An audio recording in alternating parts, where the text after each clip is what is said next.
इस वक्त स्क्रीन पर जो खातून आप देख रहे हैं इनका नाम रजिया बीबी है। 62 साल इनकी उम्र है और 45 साल पहले इन्हें बांग्लादेश से अगवा किया गया था और महज 50,000 रुपए के लिए इनको बेच दिया गया।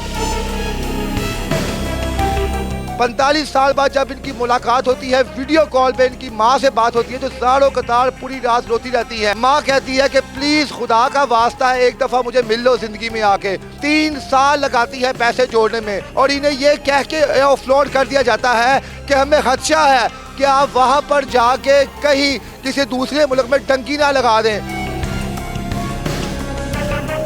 आपकी उम्र कितनी थी जब आपको बांग्लादेश से अगवा किया गया? उदो मेरे 18 साल उम्र सी। उत्थे बांग्लादेश दी एक बूढ़ी सी, असी फैक्ट्री ते काम करदा सी, उत्थों ही उरा ई करके अगवा करके ले आया सी।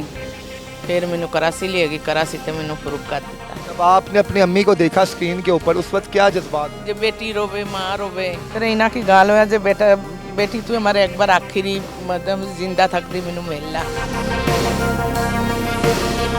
चिंगरी साहब ये केस आपके पास कैसे आया? भट्ट साहब, हमारा काम है अपने हिस्से की शम्मा जलाना, अपने हिस्से की मेहनत करना, बाकी जो खुदावंद आलम को मंजूर हो होता वही है। ये माँ जी जिसकी उम्र तकरीबन 60 से 65 साल है और उसको ऑफलोड किया गया है, कोई रीज़न असाइन नहीं की गई, कोई लॉफुल कोई कोजेंट रीज़न नहीं दी गई। परचेज़र इनका जो था शख्स वो एक अच्छा इंसान था, उसने अपने बेटे के साथ इनको परचेज़ करने के बाद शादी करवा दी। अब वीज़ा इनको बांग्लादेश की तरफ से मिल जाता है। जब ये जाती हैं अल्लामा इकबाल इंटरनेशनल एयरपोर्ट लाहौर के ऊपर, तो उधर FIA वाले इनको गैर कानूनी तौर पे इलीगली अनलॉफुली इनको ऑफलोड कर देते हैं।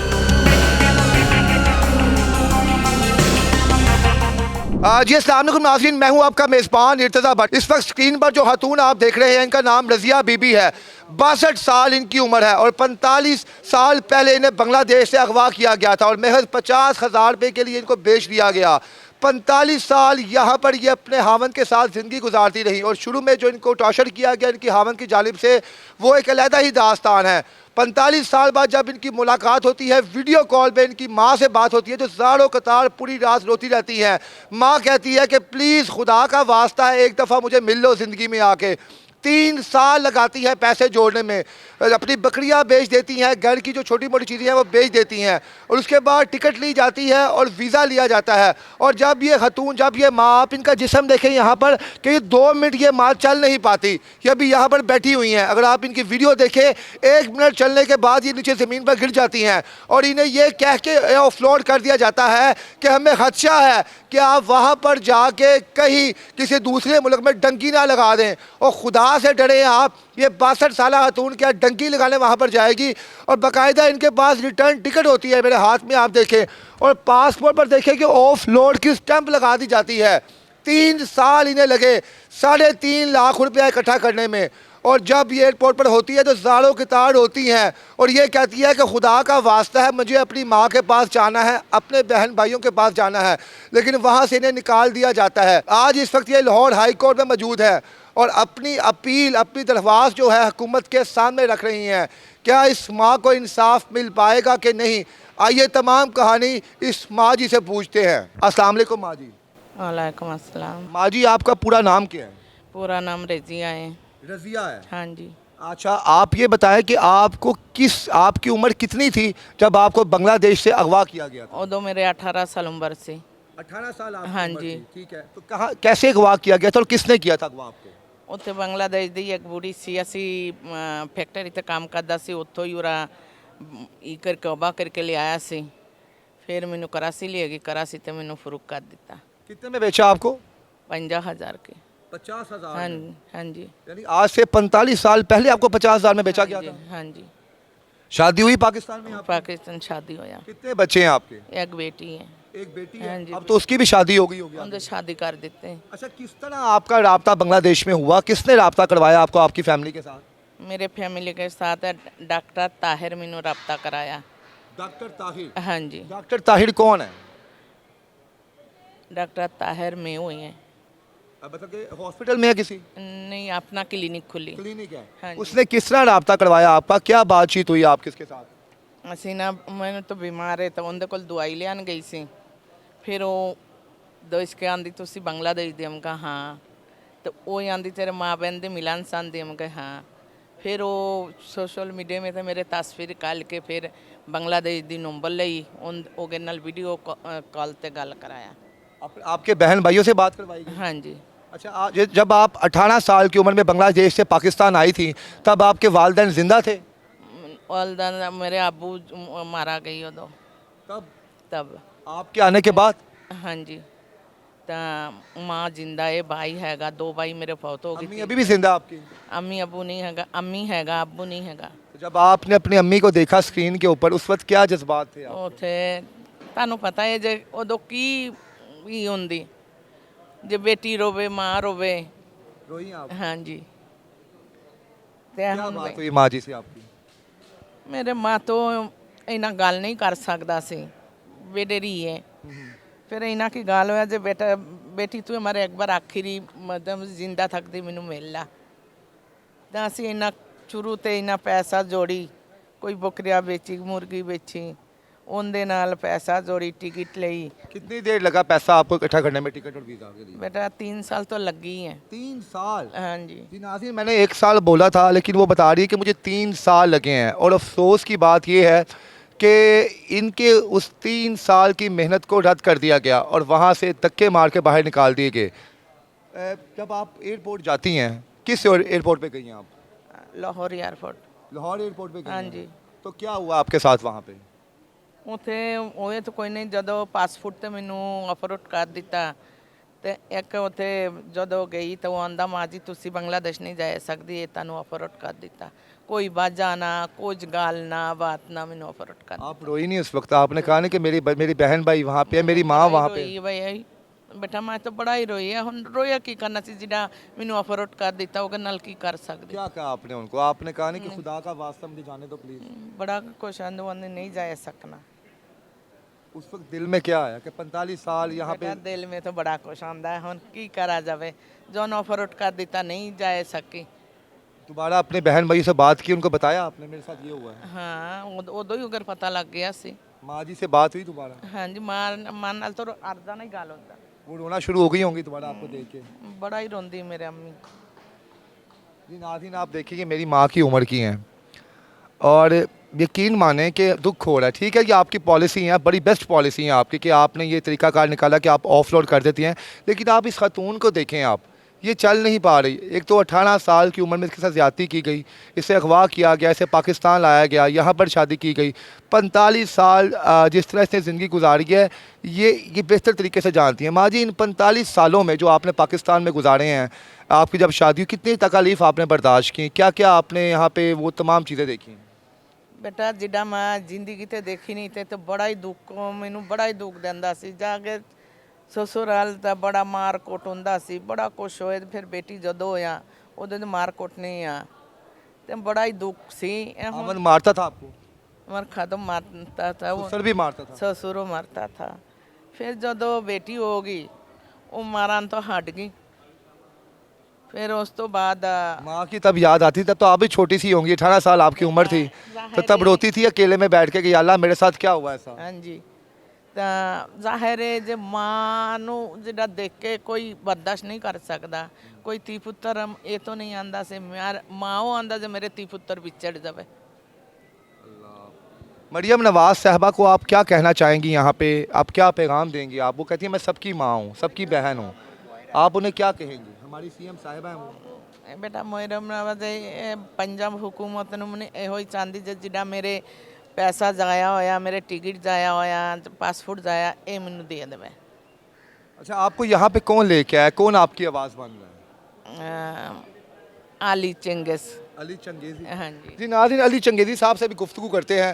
चंगेज़ी साहब, और उनसे भी बात करते हैं कि ये केस कहाँ तक पहुँचा है, क्या ये माँ अपने वतन वापस पहुँच पाएगी, क्या अपने बहन भाइयों से मिल पाएगी या नहीं? नाज़रीन, ये माँ इस वक्त जो इस चेयर पर बैठी हुई है, इनका ये बेटा बने हैं एडवोकेट अली चंगेज़ी साहब, क्योंकि इनकी एक ही बेटी थी और इनके साथ जो हुआ, चंगेज़ी साहब से ये चीज़ें बर्दाश्त ना हुई और इस माँ की आवाज़ बनने के लिए खुद मैदान में आए। चंगेज़ी साहब, ये केस आपके पास कैसे आया और किस तरह इस माँ के साथ इस वक्त हो रहा है? क्या आपको लगता है कि ये आप कामयाब हो पाएंगे इनको इनकी फैमिली से मिलाने में? शिकवाए ज़ुल्मते शब से तो कहीं बेहतर था, अपने हिस्से की कोई शम्मा जलाते जाते। बट साहब हमारा काम है अपने हिस्से की शम्मा जलाना, अपने हिस्से की मेहनत करना। बाकी जो खुदावंद आलम को मंजूर हो होता वही है।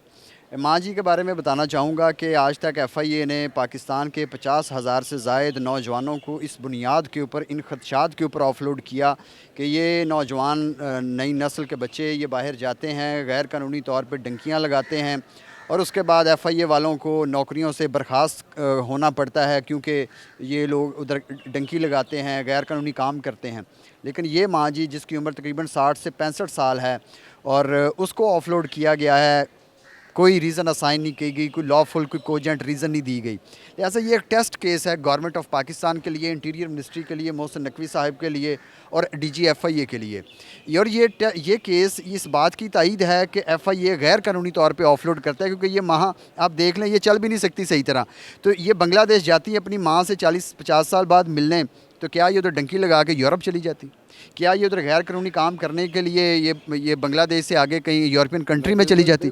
ठीक है, अब मैं आता हूँ केस के फैक्ट्स के ऊपर। इनकी उम्र तकरीबन 18 साल थी, ये बाय बर्थ बंगालन थी, बांग्लादेश की सिटीज़न थी।